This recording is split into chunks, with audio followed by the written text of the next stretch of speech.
బీహార్ బంకీపూర్లో జరిగిన ఉప ఎన్నికల్లో పీకే ప్రశాంత్ కిషోర్ విన్. ఈ విన్ ఏంటంటే బీహార్లో ఒక ఉప ఎన్నిక బంకీపూర్ నుంచి పీకే విన్ అవ్వడం అనేది చాలా చిన్నగా కనిపిస్తుంది. కానీ రాజకీయ విశ్లేషకులకి ఏంటంటే 2029లో ఢిల్లీలో హస్తినాలో ప్రభుత్వ మార్పుకి ఒక బిగ్ స్టెప్గా కనపడుతుంది. రాజకీయ విశ్లేషకులకి చాలా నిశితంగా గమనించినట్టయితే అంటే 2029లో ఢిల్లీలో ప్రభుత్వ మార్పు జరగబోతుందా, ఏంటి the dynamics of the Indian పాలిటిక్స్లో ఏంటి ఇంత విపత్కర పరిణామం ఏంటని చూడాలన్నమాట. ఎందుకంటే బీహార్లో రీసెంట్గానే ఎలక్షన్స్, అందులో బీజేపీకి విక్టరీ. బీజేపీ ఫస్ట్ టైం బీహార్లో చీఫ్ మినిస్టర్, అది కూడా నితీష్ కుమార్ బయటికి వెళ్ళి బీజేపీ చీఫ్ మినిస్టర్.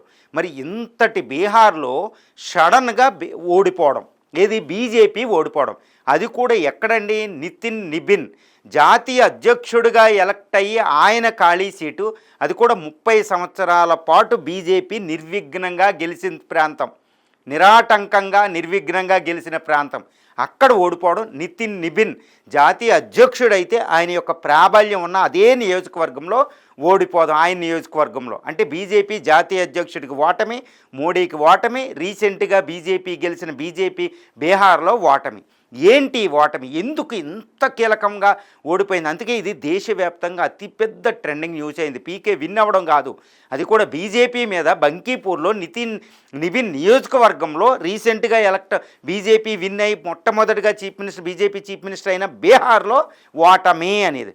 ఇప్పుడు పీకేని చూస్తే పీకే బంకీపూర్లో 19,324 ఓట్ల తేడాతో ఆయన గెలుపొందడం జరిగింది బీజేపీ అభ్యర్థి మీద. ఎందుకు గెలిచాడు పీకే అంటే ఇది పీకే గొప్పతనం కాదు. పీకే రీసెంట్గానే ఈ జన్ స్వరాజ్ పార్టీ మొత్తం 0 సీట్లు వచ్చినాయి రీసెంట్ అసెంబ్లీ ఎలక్షన్లో. కొన్ని నెలలు కూడా అవ్వలేదు, 6 నెలల క్రితం జరిగింది. ఇప్పుడు ఆయనకి ఇప్పటికిప్పుడు సడన్గా విన్ అవ్వడం పీకే గొప్ప కాదు. ఆయన ఎంత రాజకీయ విశ్లేషకుడైనా, రాజకీయ చతురాంగ అపర చాణుక్యుడైనా ఆయన గెలవలేకపోయాడు. మరి ఇప్పుడు ఎందుకు గెలిచాడంటే ఆయన గొప్పతనం కాదు, బీజేపీ వీక్నెస్సా, ఎందుకు పరిణామాలంటే ఎస్ అండి కొన్ని పరిణామాలు ఉన్నాయి. అదేంటంటే మొట్టమొదటిగా సీజేపీ కాక్రోచ్ జనతా పార్టీ దెబ్బ. ఎందుకంటే ఆ ప్రాంతంలో 33% ఓట్లు ఈ యొక్క కాక్రోచ్లకు సంబంధించిన యువత ఉంది, వాళ్ళ ఓట్లు నెంబర్ 1. నెంబర్ 2 ఇథనాల్ E20 వల్ల, నితిన్ గడ్కరీ E20 హర్దీప్ ఈ పెట్రోలియం మినిస్ట్రీ వల్ల బీజేపీ ప్రభుత్వానికి తీవ్రమైన వ్యతిరేకత వచ్చింది. అది ఇప్పుడు అక్కడ క్యాష్ చేసుకున్నారు పీకే, ఈ సీజేపీ దీన్ని. ఈ రెండు మనం మర్చిపోకూడదు. ఎందుకంటే సీజేపీలకి ప్రశాంత్ కిషోర్ సపోర్ట్ చేశారు. ఇప్పుడు E20 పెట్రోల్ మీద, ఇథనాల్ మీద కూడా వ్యతిరేకతని క్యాష్ చేసుకున్నారు. ఇవి రెండు. ఇక మూడోది ఏంటంటే అయోధ్య రామ మందిరంలో చోరీ అనేది చాలా అసంతృప్తి వ్యక్తం చేశారు ఆ ఓటర్లు. అది పీకే దాన్ని క్యాష్ చేయడం జరిగింది. ఇక లోకల్ ప్రాబ్లమ్స్ ఏంటంటే నేను వస్తే ఈ లోకల్ డ్రైనేజ్ అని, రోడ్లని, ఇవన్నీ బంకీపూర్లో అస్తవ్యస్తంగా ఉంటుంది, అండర్ డెవలప్మెంట్. దాన్ని నేను లోకల్లో చూసుకుంటానని ఒక అభయం ఇవ్వడం వల్ల లోకల్ ఓటర్లకి ఆయన చేరువయ్యాడు.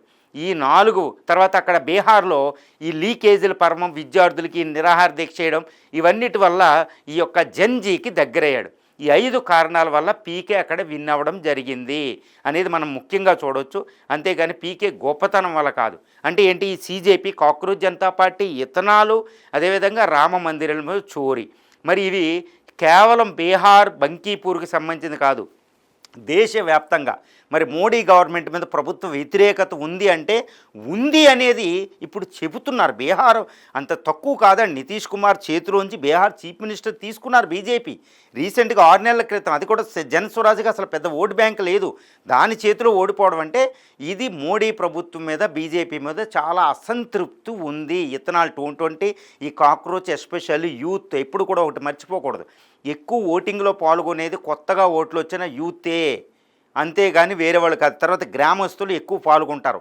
వీళ్ళు ఓట్ బ్యాంక్ అంటే చాలా ఇంపార్టెంట్. ఇప్పుడు బీజేపీ ఏం చెప్తుందంటే అక్కడ మా సపోర్టుదారులు 54% ఓట్లు మాకు వచ్చినాయి, 37% ఆర్జేడీకి వచ్చినాయి.